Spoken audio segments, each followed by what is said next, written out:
Alina tercinta, bersama surat ini kukirimkan padamu sepotong senja dengan angin, debur ombak, matahari terbenam, dan cahaya keemasan.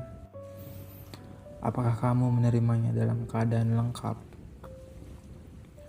Seperti setiap senja di setiap pantai, tentu ada juga burung-burung, pasir yang basah, siluet batu karang, dan barangkali juga perahu lewat di jauhan.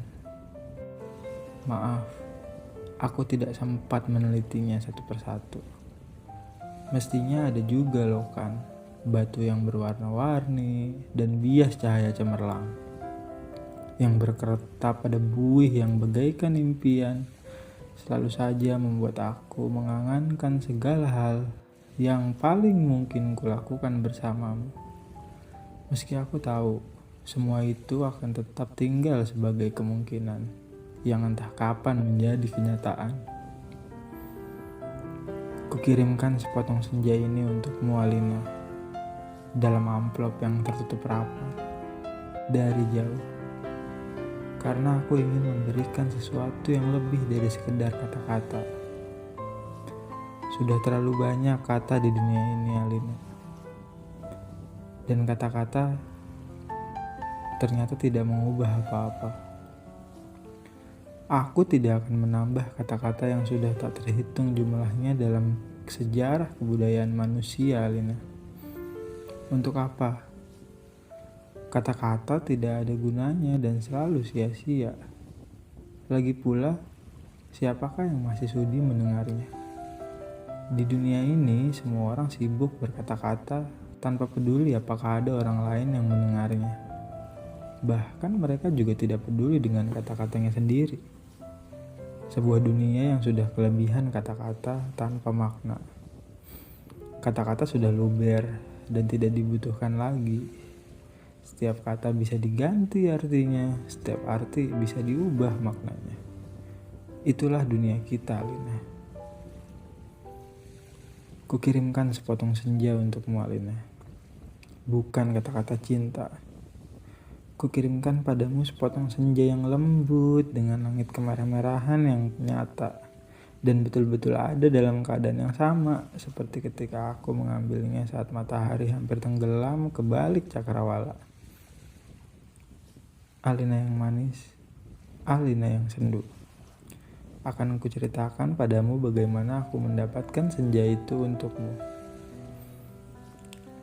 Sore itu, aku duduk seorang diri di tepi pantai, memandang dunia yang terdiri dari waktu, memandang bagaimana ruang dan waktu bersekutu, menjelmakan alam itu untuk mataku.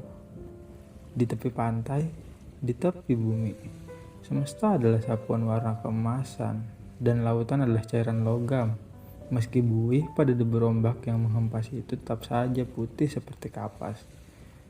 Dan langit tetap saja ungu, dan angin tetap saja lembab dan basah. Dan pasir tetap saja hangat ketika kuusapkan kakiku ke dalamnya. Kemudian tiba-tiba senja dan cahaya gemetar. Keindahan berkutat melawan waktu, dan aku tiba-tiba teringat padamu. Barangkali senja ini bagus untukmu, pikirku. Maka kupotong senja itu sebelum terlambat. Kukerat pada 4 sisi, lantas kumasukkan ke dalam saku.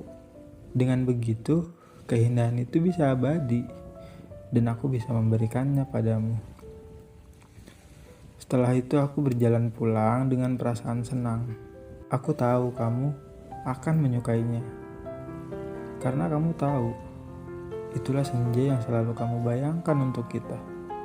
Aku tahu kamu selalu membayangkan hari libur yang panjang, perjalanan yang jauh, dan barangkali sepasang kursi malas pada sepotong senja di sebuah pantai, di mana kita akan bercakap-cakap, sembari memandang langit sambil berangan-angan, sambil bertanya-tanya, apakah semua ini memang benar-benar telah terjadi? Kini senja itu bisa kamu bawa kemana-mana. Ketika aku meninggalkan pantai itu, Kulihat orang-orang datang berbondong-bondong. Ternyata mereka menjadi gempar karena senja telah hilang. Kulihat cakrawala itu berlubang sebesar kartu pos. Alina sayang, semua itu telah terjadi dan kejadiannya akan tetap seperti itu. Aku telah sampai ke mobil ketika di antara kerumunan itu, kulihat seseorang menunjuk-nunjuk ke arahku. Dia yang mengambil senja itu. Saya lihat dia mengambil senja itu. Kulihat orang-orang itu melangkah ke arahku. Melihat gelagat itu, aku segera masuk mobil dan tancap gas. Catat nomornya, catat nomornya. Aku melejit ke jalan raya. Ku kebut mobilku tanpa perasaan panik. Aku sudah berniat memberikan senja itu untukmu. Dan hanya untukmu saja, Alina. Tak seorang pun boleh mengambilnya dariku. Cahaya senja yang kemasan itu berbinar-binar di dalam saku. Aku merasa cemas, karena meskipun kaca mobilku gelap, tapi cahaya senja tentu cukup terang dilihat dari luar. Dan ternyata cahaya senja itu memang menembus segenap cahaya dalam mobilku. Sehingga mobilku itu meluncur dengan nyala cemerlang ke aspal maupun ke angkasa. Dari radio yang kesetel, aku tahu berita tentang hilangnya senja telah tersebar kemana-mana. Dari televisi dalam mobil, bahkan kulihat potretku sudah terpampang. Aduh, baru hilang satu senja saja sudah paniknya seperti itu. Apa tidak bisa menunggu sampai besok? Bagaimana kalau setiap orang mengambil senja untuk pacarnya masing-masing? Barangkali memang sudah waktunya dibuat senja tiruan yang bisa dijual di toko-toko, dikemas dalam kantong plastik, dan dijual di kaki lima. Sudah waktunya senja diproduksi besar-besaran, supaya bisa dijual anak-anak pedagang asongan di perempatan jalan. Senja, senja, cuma 1.003. Di jalan tol, mobilku melaju masuk kota. Aku harus hati-hati, karena semua orang mencariku. Sirine mobil polisi meraung-raung di mana-mana. Cahaya kota yang tetap gemilang tanpa senja membuat cahaya kemasan dalam mobilku tak terlalu kentara. Lagi pula di kota, tidak semua orang peduli apakah senja hilang atau tidak. Di kota, kehidupan berjalan tanpa waktu. Tidak peduli pagi, siang, sore, atau malam.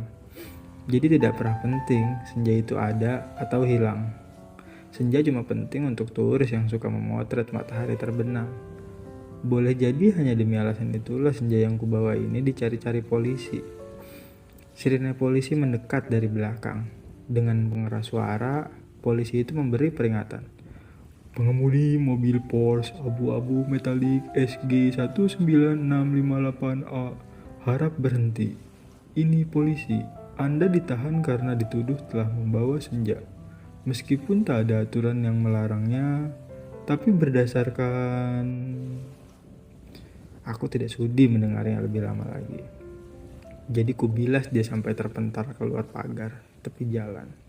Kutancap gas dan menyelip-nyelip dengan lincah di jalanan. Dalam waktu singkat, kota sudah penuh raungan sirine polisi. Terjadi kejar-kejaran yang seru. Tapi aku lebih tahu seluk-beluk kota. Jalanan dengan cahaya yang bermain warna, gang-gang gelap yang tak pernah tercatat dalam buku alamat, lorong-lorong rahasia yang hanya diperuntukkan bagi orang-orang di bawah tanah. Satu mobil terlempar di jalan layang, satu mobil lain tersesat di sebuah kampung, dan satu mobil lagi terguling-guling menabrak truk dan meledak, lantas terbakar. Masih ada 2 polisi bersepeda motor mengejarku. Ini soal kecil, mereka tak pernah bisa mendahuluiku, dan setelah kejar-kejaran beberapa lama, mereka kehabisan bensin dan pengendaranya cuma bisa memaki-maki. Kulihat senja dalam saku bajuku masih utuh. Angin berdesir, langit sembarut ungu. Debur ombak menghempas ke pantai. Hanya padamulah senja ini kuserahkan, Alina. Tapi Alina, polisi ternyata tidak sekonyol yang kusangka. Di segenap sudut kota mereka telah siap siaga. Bahkan aku tak bisa membeli makanan untuk mengisi perutku. Bahkan di langit tanpa senja, helikopter mereka menyorotkan lampu di setiap celah gedung bertingkat. Aku tersudut dan akhirnya nyaris tertangkap. Kalau saja tidak ada gorong-gorong yang terbuka. Mobilku sudah kutinggal ketika memasuki daerah kumuh itu. Aku berlari di antara gudang, rumah tua, tiang, serta temal. Terjatuh di atas sampah, merayapi tangga-tangga reot, sampai seorang gelandangan menuntunku ke suatu tempat yang tak akan pernah kulupakan dalam hidupku. "Masuklah," katanya tenang. "Di situ kamu aman." Ia menunjuk gorong-gorong yang terbuka itu. Ada tikus keluar dari sana. Baunya bacin dan pesing. Ku tengok ke bawah, kulihat kelelawar bergantungan. Aku ragu-ragu. Namun deru helikopter dengan lampu sorotnya yang mencari-cari itu melenyapkan keraguanku. "Masuklah, kamu tidak punya pilihan lain." Dan gelandangan itu mendorongku. Aku terjerembab jatuh. Bau busuknya bukan main. Gorong-gorong itu segera tertutup dan kudengar gelandangan itu merebahkan diri di atasnya. Lampu sorot helikopter menembus celah gorong-gorong, tapi tidak cukup untuk melihatku. Kuraba senja dalam kantongku. Cahayanya yang merah kemas-emasan membuat aku bisa melihat dalam kegelapan. Aku melangkah dalam gorong-gorong yang rupanya cukup tinggi. Kusibukkan kelelawar bergantungan yang entah mati entah hidup itu. Kulihat cahaya putih di ujung gorong-gorong. Air busuk mengalir setinggi lutut. Namun makin ke dalam makin surut. Di tempat yang kering kulihat anak-anak gelandangan itu duduk-duduk maupun tidur-tiduran. Mereka berserakan memeluk rebana dengan mata yang tak memancarkan kebahagiaan. Aku berjalan terus melangkahi mereka dan mencoba bertahan. Betapapun ini lebih baik daripada harus menyerahkan senja, Lina. Di ujung gorong-gorong, di tempat cahaya putih itu, ada tangga menuju ke bawah. Kuikuti tangga itu, cahaya semakin terang dan semakin benderang. Astaga, kamu boleh tidak percaya, Lina. Tapi kamu akan terus membacanya. Tangga itu menuju ke mulut sebuah gua. Dan tahukah kamu ketika aku keluar dari gua itu, aku ada di mana?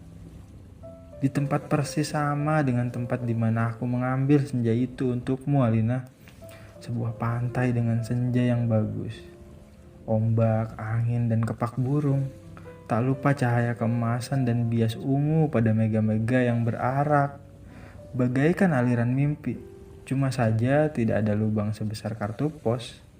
Jadi, meskipun persis sama, tapi bukan tempat yang sama. Aku berjalan ke tepi pantai, tenggelam dalam guyuran alam perawan.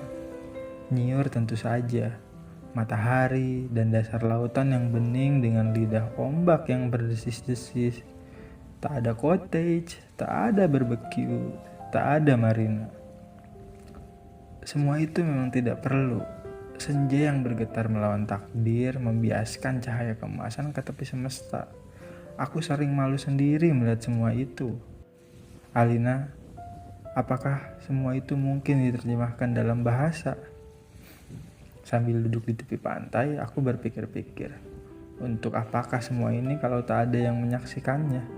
Setelah berjalan ke sana kemari, aku tahu kalau dunia dalam gorong-gorong ini kosong melompong.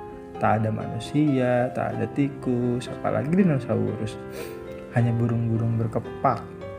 Tapi ia sepertinya bukan burung yang bertelur dan membuat sarang. Ia hanya burung yang dihadirkan sebagai ilustrasi senja. Ia hanya burung berkepak dan berkepak terus di sana. Aku tak habis pikir, Alina. Alam seperti ini dibuat untuk apa? Untuk apa senja yang bisa membuat seseorang ingin jatuh cinta itu? Jika tak ada seekor dinosaurus pun menikmatinya. Sementara di atas sana, orang-orang ribut kehilangan senja. Jadi begitulah, Alina. Ku ambil juga senja itu. Ku kerat dengan pisau Swiss yang selalu ku bawa pada 4 sisinya.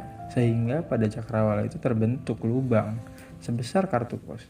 Dengan 2 senja di saku kiri dan kananku.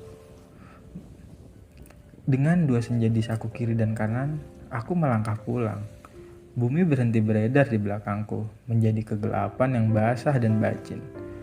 Aku mendaki tangga kembali menuju gorong-gorong bumiku yang terkasih.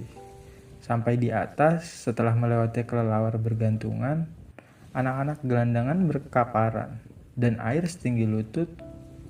Kulihat polisi-polisi helikopter sudah pergi. Gelandangan yang menolongku sedang tiduran di bawah tiang listrik sambil meniup saksofon. Aku berjalan mencari mobilku. Masih terparkir dengan baik di supermarket. Nampaknya bahkan baru saja dicuci. Sambil mengunyah pizza, segera ku kebut mobilku menuju pantai. Dengan 2 senja di saku kiri dan kanan, lengkap dengan matahari, laut, pantai, dan cahaya kemasannya masing-masing, mobilku bagai memancarkan cahaya ilahi. Sepanjang jalan layang, sepanjang jalan tol, ku tancap gas dengan kecepatan penuh. Alina terkasih, pacarku, wanitaku, kamu pasti sudah tahu apa yang terjadi kemudian. Kupasang senja yang dari gorong-gorong pada lubang sebesar kartu pos itu, dan ternyata pas. Lantas kukirimkan senja yang asli ini untukmu lewat pos. Aku ingin mendapatkan apa yang kulihat pertama kali. Senja dalam arti yang sebenarnya, bukan semacam senja yang ada di gorong-gorong itu. Kini gorong-gorong itu betul-betul menjadi gelap, Alina. Pada masa yang akan datang, orang-orang tua akan bercerita pada cucunya tentang kenapa gorong-gorong menjadi gelap. Mereka akan berkisah bahwa sebenarnya ada alam lain di bawah gorong-gorong, dengan matahari dan rembulannya sendiri. Namun semua itu tidak lagi karena seorang telah mengambil senja untuk menggantikan senja lain di atas bumi. Orang-orang tua itu juga akan bercerita bahwa senja yang asli telah dipotong dan diberikan oleh seseorang kepada pacarnya. Alina yang manis, paling manis, dan akan selalu manis. Terimalah sepotong senja itu, hanya untukmu, dari seseorang yang ingin membahagiakanmu. Awas hati-hati dengan lautan dan matahari itu. Salah-salah cahayanya membakar langit, dan kalau tumpah, airnya bisa membanjiri permukaan bumi. Dengan ini, kukirimkan pula kerinduanku padamu, dengan cium, peluk, dan bisikan terhangat dari sebuah tempat yang paling sunyi di dunia.